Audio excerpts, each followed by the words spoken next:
Vous m'avez posé beaucoup de questions sur la tendinite du tendon d'Achille ou sur les tendinopathies.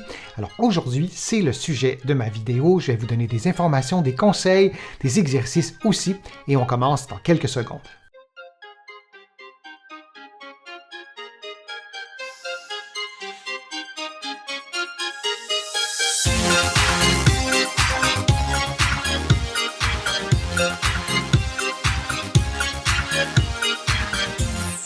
Je suis Denis Fortier. Si vous êtes nouveau ici sur ma chaîne YouTube, je vous conseille de vous abonner en cliquant sur le coin inférieur droit de l'écran. Je vous invite aussi à vous abonner gratuitement à mon infolettre en visitant mon site web, le www.denisfortier.ca.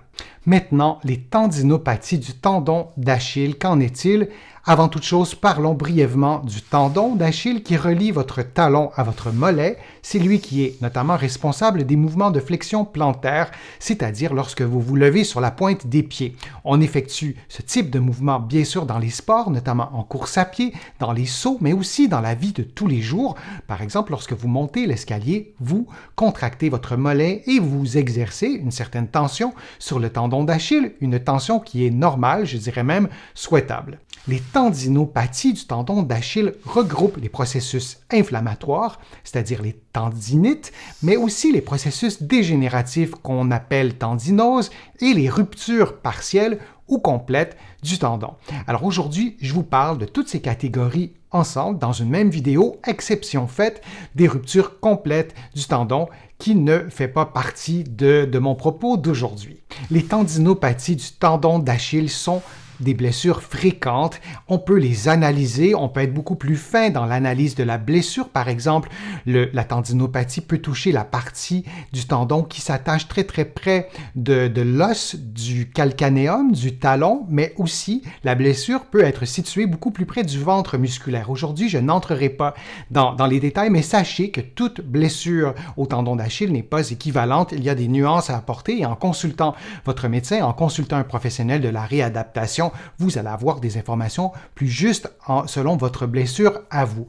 Mais il faut savoir que les blessures du tendon d'Achille, les tendinopathies, concernent vraiment une vaste catégorie de personnes, si je peux le dire comme ça. Par exemple, les personnes sportives, les athlètes, les coureurs, par exemple, sont à risque de blessures du tendon d'Achille, mais aussi les personnes qui sont sédentaires, qui sont en surpoids, ont parfois aussi des blessures ou des tendinopathies au tendon d'Achille et les processus de vieillissement aussi, l'avancée en âge peut affaiblir, peut fragiliser le tendon et il arrive qu'on ait des tendinopathies sans avoir eu un accident comme un saut trop rapide, comme le fait d'avoir couru un marathon alors qu'on n'est pas préparé à une épreuve de ce type-là. Donc sans traumatisme, on peut aussi avoir une tendinopathie du tendon d'Achille. Pourquoi vous développez une tendinopathie du tendon d'Achille? Il y a des facteurs intrinsèques, par exemple une mauvaise vascularisation de votre tendon. Il est fréquent de voir des tendons dans le corps humain qui sont mal vascularisés. Alors s'il y a des micro-blessures au tendon, ce qui arrive fréquemment, votre corps devrait normalement pouvoir s'auto-réparer, mais si l'apport sanguin est insuffisant, eh bien cette auto-réparation-là ne s'effectue pas. Alors il y aura des micro-blessures, il y aura peut-être des processus inflammatoires ou surtout des processus dégénératifs qui s'installeront près ou à l'intérieur du tendon, souvent à votre insu. Lorsque la douleur apparaît, dans bien des cas, ces processus se sont installés depuis déjà un bon moment. Alors ça, c'est un des facteurs intrinsèques, une piètre vascularisation. Il y a aussi un manque de souplesse, donc un manque de flexibilité et une faiblesse musculaire qui fragilise votre tendon, votre articulation à des mouvements incontrôlés et qui peuvent entraîner des micro-blessures. Il y a aussi des facteurs extrinsèques, par exemple le fait d'avoir une charge de travail trop élevée. Si vous forcez trop fort, si vous effectuez des mouvements répétitifs, si vous vous entraînez dans une activité physique, que ce soit la course à pied ou une autre activité qui se fait par exemple debout, sans avoir augmenté le niveau d'intensité progressivement, sans avoir augmenté la durée progressivement ou en ayant varié par exemple l'endroit où vous courez si on parle de course à pied. Alors si vous n'avez jamais couru en montagne et vous décidez d'aller courir en montagne, il est possible que vous blessiez votre tendon d'Achille. Cela fait partie des facteurs extrinsèques. Il y a aussi, par exemple, une mauvaise chaussure si vous êtes chaussé de façon inadéquate, si votre tendon d'Achille ou si votre mollet travaille un peu trop, ou si vous avez un emploi qui se fait debout alors que les conditions ergonomiques sont inadéquates. Cela peut aussi causer des stress à votre tendon d'Achille. Parlons maintenant des symptômes. Ils sont diversifiés. Toutes les tendinopathies ne causent pas exactement les mêmes symptômes, bien sûr, mais ce qu'on voit apparaître, c'est la douleur. Ce n'est pas une surprise. Comme je vous le disais, retenez que l'apparition de la douleur est souvent précédée par les processus dégénératifs, par l'inflammation, par les micro-blessures, et lorsqu'elle apparaît, cette douleur, souvent, le problème est déjà présent depuis un petit bout de temps. Il y a aussi de l'enflure, de l'édème, et là, moi, je vous invite à demander à quelqu'un de prendre une photo de vos deux tendons, ou sinon de regarder vos tendons, mais vraiment avec une vue en vous installant derrière, donc en utilisant un miroir ou trouver une astuce pour pouvoir bien observer les tendons parce que souvent on a un épaississement du tendon et il est assez fréquent chez mes patients quand je leur demande est-ce que votre tendon est enflé, vont me répondre non et lorsqu'on regarde la photo, ça saute aux yeux et lorsqu'on a de l'édème, lorsqu'on a de l'enflure, c'est vraiment le temps de s'occuper de la tendinopathie pour éviter une détérioration de la condition, une rupture ou une rupture complète. Il y a d'autres symptômes également de la tendinopathie du tendon d'Achille, par exemple la raideur matinale. Après quelques minutes, après quelques pas, vous allez voir cette raideur matinale s'estomper. Elle est souvent accompagnée d'une douleur. On observe sensiblement la même chose aussi après l'activité physique. Vous n'allez pas nécessairement ressentir cette douleur ou cette raideur-là durant l'activité, mais bien après, et elle se résorbe après quelques minutes, parfois après quelques heures. Lorsque vous avez une douleur au repos dans un contexte de tendinopathie du tendon d'Achille, c'est vraiment un signe que vous devez consulter, que vous devez en prendre soin parce qu'il s'agit souvent d'une condition qui est évolutive, qui ne guérit pas par elle-même et il peut y avoir des conséquences plus graves si on ne s'en occupe pas, comme une déchirure complète du tendon. Maintenant, les traitements de la tendinopathie du tendon d'Achille. Souvenez-vous qu'il existe plusieurs types de tendinopathie, les tendinoses, les tendinites, les déchirures de tendons et aussi à l'intérieur de chacune de ces catégories, il y a des personnes pour qui la blessure est située près de l'os, d'autres près du ventre musculaire, donc tout n'est pas toujours pareil dans ce type de blessure. Alors consultez un professionnel de la réadaptation pour avoir un plan de traitement adapté à votre condition, mais souvenez-vous que l'utilisation des anti-inflammatoires ne fait pas l'unanimité. Plusieurs personnes, plusieurs professionnels de la santé estiment que l'utilisation d'anti-inflammatoires camoufle la douleur, soulage la douleur, sans guérir le problème, sans aller à la source du problème. Et souvent, on va effectuer, par exemple, des activités physiques qui nous blessent alors qu'on a pris des anti-inflammatoires et on ne sentira pas la douleur. Sachez également que l'utilisation de la glace pour diminuer l'inflammation, jamais ça n'a été démontré dans la littérature scientifique. Par contre, la glace peut diminuer la douleur. Alors, si vous avez mal, si la douleur vous embête, oui, vous pouvez utiliser la glace en prenant bien soin de ne pas aller faire une activité physique alors que votre douleur elle est gelée et que votre tendon et probablement votre muscle est refroidi. Ce n'est pas une bonne idée de bouger dans ce contexte-là.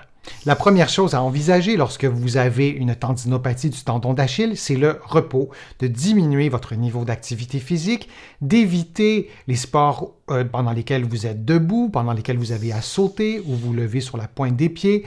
Vous prenez soin d'éviter également la montée et la descente des escaliers. Donc, placez votre pied, vos chevilles, votre tendon au repos. Ça ne veut pas dire de ne plus bouger du tout, mais d'éviter de créer une surcharge additionnelle au tendon. La rééducation, un bon programme de rééducation est indispensable pour pouvoir se remettre d'une tendinopathie du tendon d'Achille et lorsqu'on fait bien les choses, la plupart des personnes vont voir leurs problèmes disparaître dans les 6 mois suivant le début du programme de rééducation. Alors, en quoi consiste-t-il ce programme?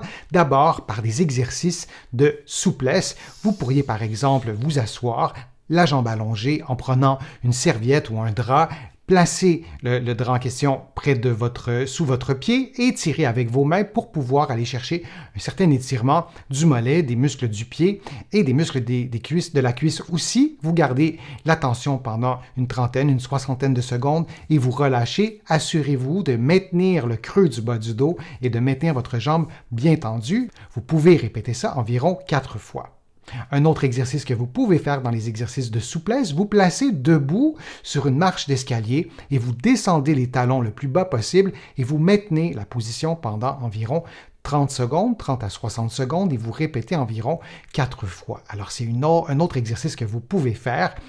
Mise en garde, aucun exercice ne doit augmenter ni reproduire la douleur. Si c'est le cas, vous ne le faites pas. Et en général, on commence par faire des exercices de souplesse et ensuite, on ajoute à cela des exercices de renforcement. Un exemple d'exercice de renforcement qui ressemble à l'exercice de souplesse que je viens de vous décrire. Vous vous placez sur une marche d'escalier, les talons dans le vide, et vous descendez les talons le plus bas possible, et vous montez sur la pointe des pieds et vous descendez. Alors, je l'ai dit au pluriel, vous le faites sur les deux pieds.